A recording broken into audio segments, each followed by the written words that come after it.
Welcome to Ask the Camera Guy, where I answer your most pressing questions about me, the camera guy.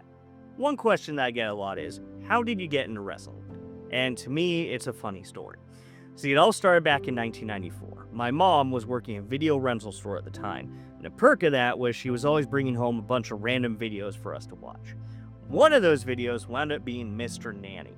It's about a former wrestler who becomes bodyguard, nanny for two mischievous little kids whose father, who's an inventor, is being targeted by a rifle. It's not exactly a cinematic masterpiece, but it featured Hulk Hogan, and that caught my attention.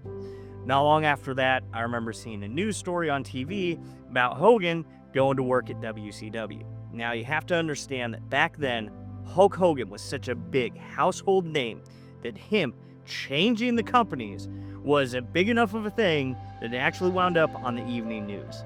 Naturally, I started watching WCW. And Sting, with his blonde hair, surfer cut, face paint, all that, he instantly became my favorite.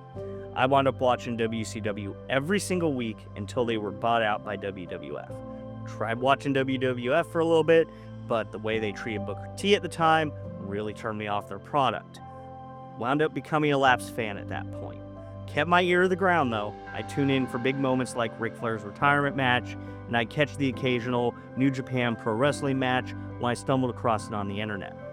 It was all sporadic, nothing consistent. But then three things happened pretty much all at the same time that pulled me back in. In February of 2015, Radiolab, an NPR radio show and a podcast that I highly recommend, aired an episode called La Mancha Screwjob. That episode wasn't just about wrestling. It explored the whole idea of breaking the fourth wall in storytelling and how it changes our relationship with what's real. Part of it did dive into the Montreal Screwjob, which, if you're not familiar, either go listen to that Radiolab episode, watch Wrestling with Shadows, or any of thousands of other YouTube videos that can explain it a whole lot better than I can. But after listening to that Radiolab episode, it made me think that wrestling used to be so good. And it can be so much deeper than just body slams, good guys, and bad guys, right? And then, on March 16th in 2015, Matt Landis released Wrestling Isn't Wrestling, which if you haven't seen this video, go watch it. The way that this video tells the story of Triple H's career spanning decades, it made me think about how much I had missed. It highlighted that wrestling isn't just about matches. It's about the long-term storytelling, the character development, and the emotional investment. It made me realize that maybe wrestling is still good, and there's a lot more to it than I'd ever given it credit for. So, third, after watching Wrestling Isn't Wrestling, I decided to go check and see what's going on in the world of professional wrestling, and the first thing I found out was that Sting, my childhood favorite, was going to be wrestling Triple H at WrestleMania. I had to see it.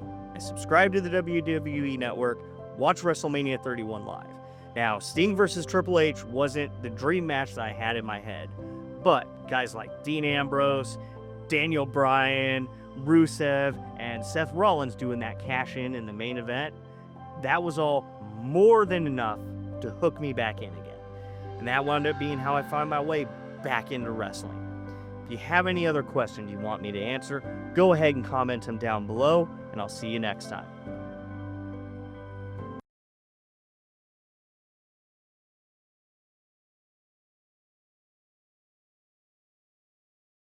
Lo and behold, I found out that Sting, my childhood favorite, was about to wrestle Trippy. I said Trippy.